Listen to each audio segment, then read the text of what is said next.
Hello, hello, my crafty friends, and welcome to this month's edition of Tool Time Tuesday.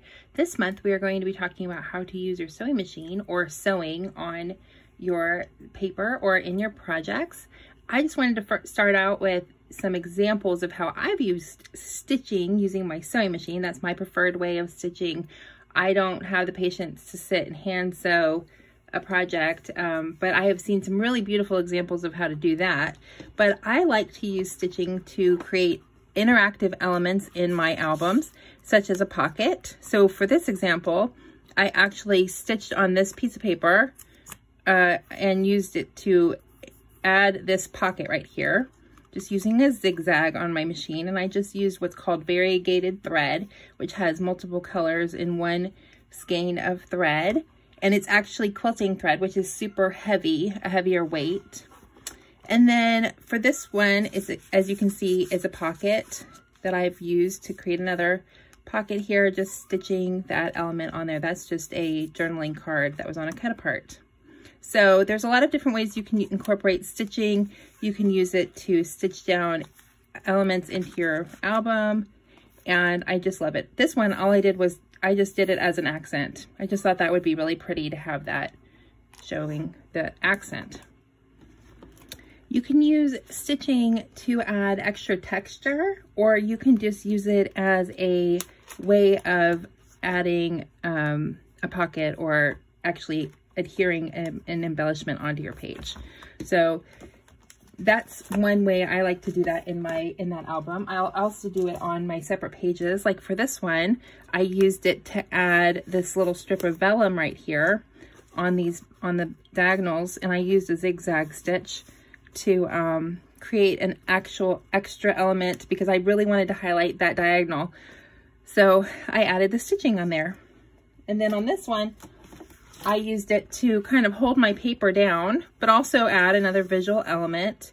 So that's just sort of something you want to think of as if you're going to stitch on your paper. How do you want the stitching to do? What do you want the stitching to do? Do you want it to just hold paper down, or do you want it to actually create a additional visual element for your paper or for your layout?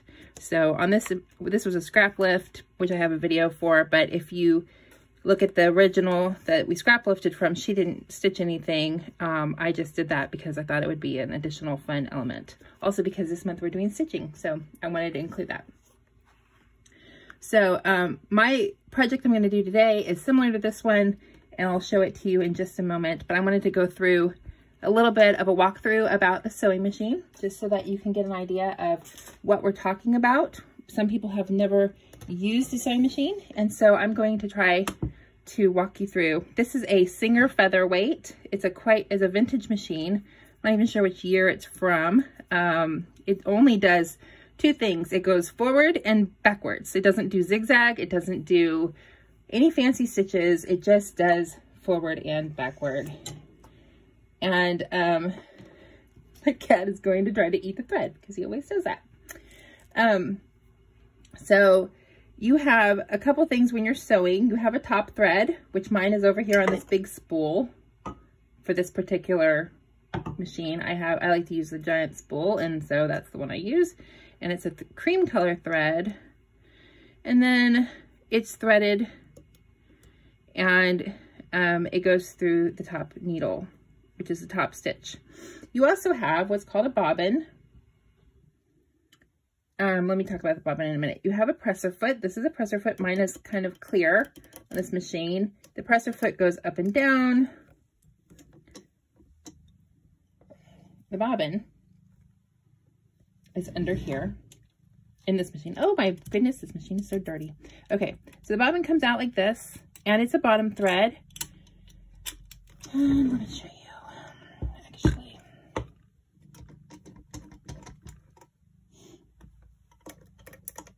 you will use the lever in the back to lift up the presser foot. It's really hard to show this on a video. And then I always keep a pair of scissors handy. Unless you have a cutter, a lot of machines will have a cutter on the side, so check for that. It's just kind of a thin piece of plastic on the side right there. This machine does not because it's old, but and then to get my bobbin out, I will do this. pulls out the bobbin thread and the bobbin. So your bobbin case looks like this. It holds the bobbin. Some bobbin cases will look a little different. Most of them look like this though. You might have a top loading bobbin on your machine. If you have a top loading bobbin, then you probably have a opening right here that you slide a little door and your bobbin just pops in there, and you don't have a bobbin case. You just put your bobbin in and thread it through a little track. So the bobbin thread is what, when your needle goes down, it grabs with the tension, allows it to grab the bobbin thread and create a stitch. And there's lots of videos that show how that works. So your bobbin's just going to go in. Make sure you look at your manual to see how it goes in, and then always pull it to make sure it pulls correctly. And then you load it in your bobbin. Thingy bobber. Down there. You want to make sure that you pull this hook, pull this back, because it attaches that little hook down there and keeps the bobbin from falling out when you're loading it into the bobbin place right here.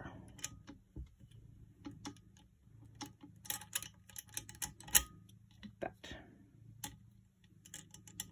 Okay. And my machine is quite messy because I haven't cleaned her out in a while.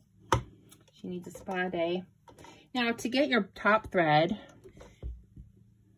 down and to grab your bobbin thread, you're just going to turn your wheel toward you. Always turn the wheel toward you. And you're basically taking one stitch until this take-up lever goes all the way up. And then you pull your thread and you will see that your bobbin thread has come up. And hopefully your presser foot is not loose and your cat's not eating your thread. If your cat's eating your thread, you might have to tell him to go out. Go on, cat, go out. All right, so let's say that you want to replace your top thread with something different. In this case, I'm going to use a darker black and white thread, variegated, actually it's like probably black and gray. So a machine, you can have the spool like this where your thread can sit, but if your spool is bigger than your thread pin, then you can use a tower spool holder like this one. And my rule is you always cut your thread from the top, and then you always pull the thread through so that it goes through the natural progression of your machine. You don't want to pull it out. That can cause issues. Can pull lint back into the machine. You always want to pull everything going the normal progression of your machine. So I'm just going to put this on my spool holder like this, put it up through there. And then for this machine, it just goes through a hook here, down through what's called the tension disc, back up. And then you want to make sure that it pulls on the little pin right there, that little tension pin. It's going to go through this hole in the take-up lever. Most machines don't have a hole. They have like a slot or a slit. And then this one this is a little bit different because it's an older machine. Most machines have like a diagram or some sort of numbers on them to help you see where to thread them.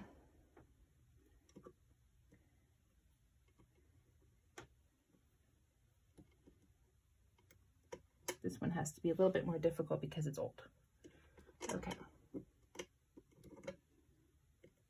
And a little more difficult because I have long nails.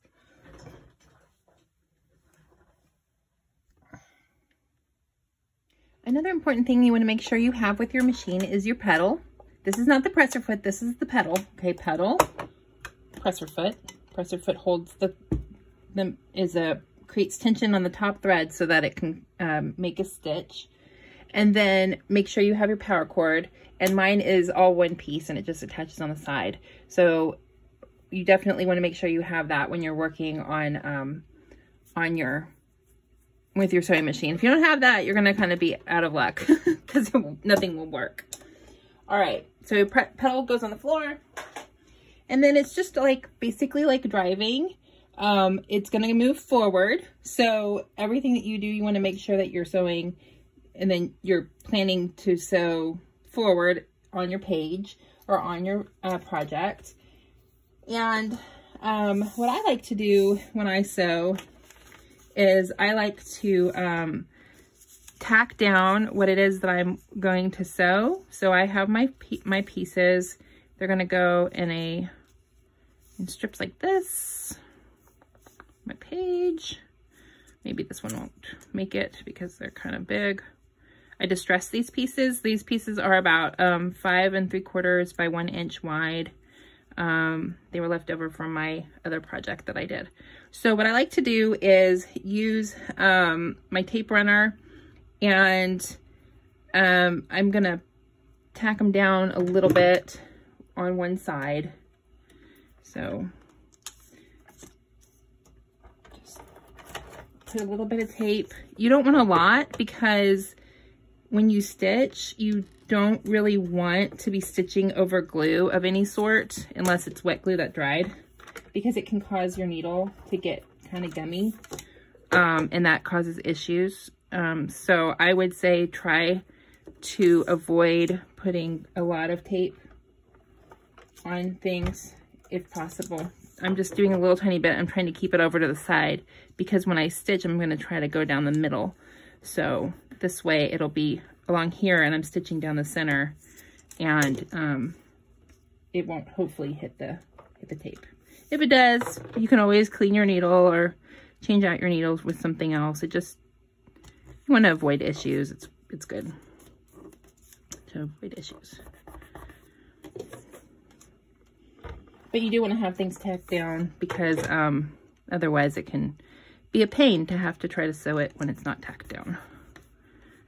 Unless you're doing a really small piece like that vellum that I did, I just held it in place with my fingers because it was really pretty easy to do. All right.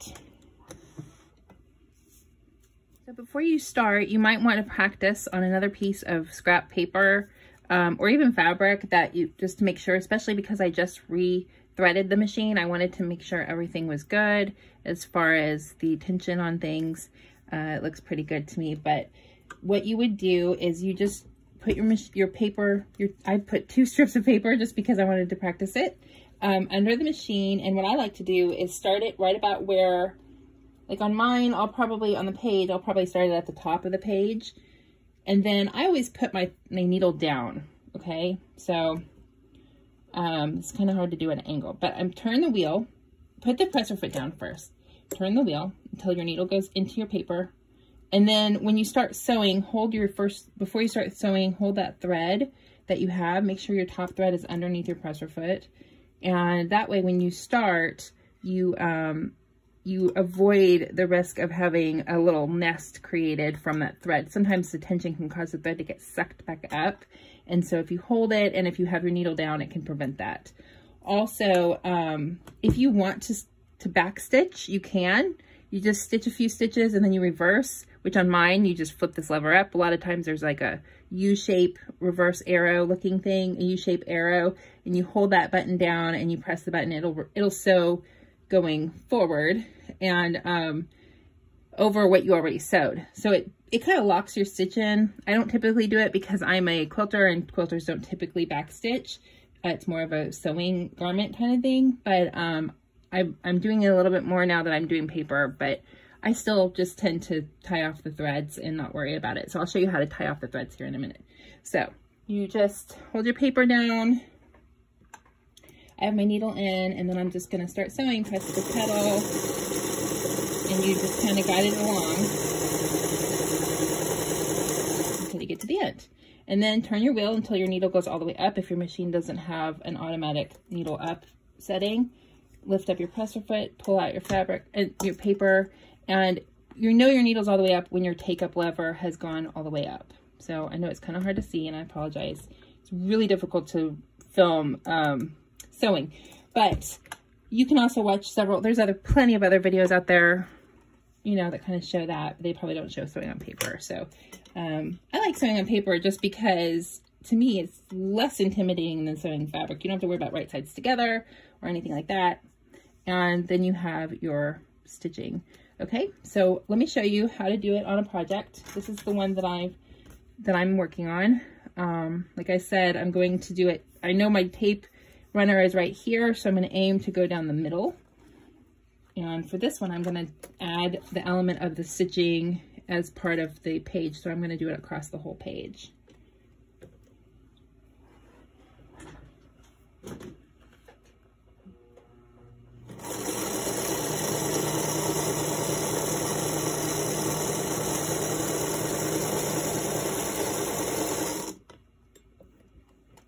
Turn my lever until my needle goes up, and then lift and pull and cut.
Now, if you run out of space on this side, like I kind of don't have a lot of space, I can fold this, or I can just turn my paper, and I just want to make sure where I've got my tape. My tape is on this side now, so I'm going to make sure that I align it so that it does not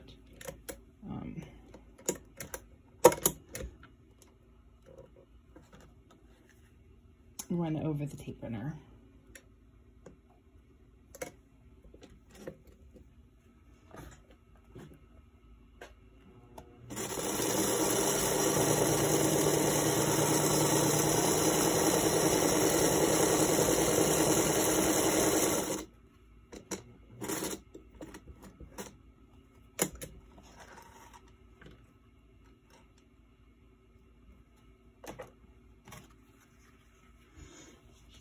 All right, let me move my machine out of the way and we'll talk about what to do with these thread tails that are left.